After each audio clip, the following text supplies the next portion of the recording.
Maithili express की शानदार प्रस्तुति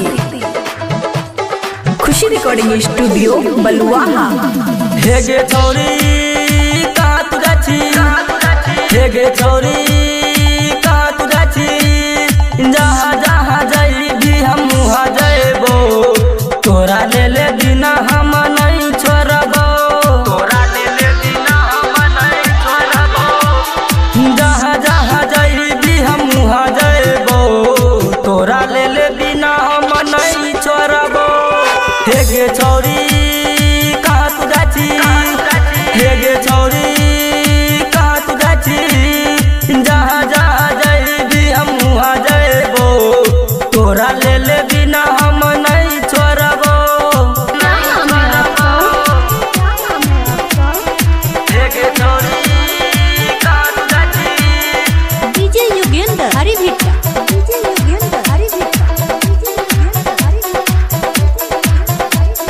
तोरे चक्कर में हम मार गलियो, तोरा ले ले बिना हम नहीं छोड़बो, तोरा ले ले बिना हम नहीं छोड़बो, तोरे चक्कर में हम मार गलियो, तोरा ले ले बिना हम नहीं छोड़बो।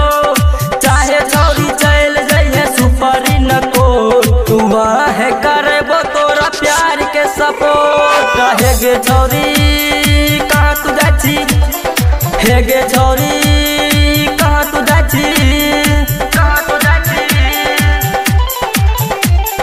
हेगे छोरी कहाँ तू जाची।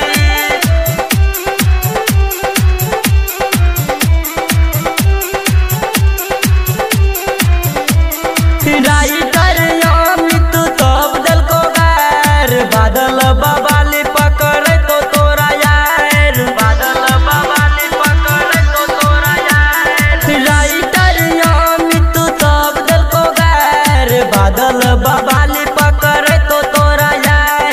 रोशन रंगीला से जइए तू भी, बादल बवाली तोरा ले तो तीर। हेगे छोरी कहाँ तू जाची। खुशी रिकॉर्डिंग स्टूडियो बलुआहा।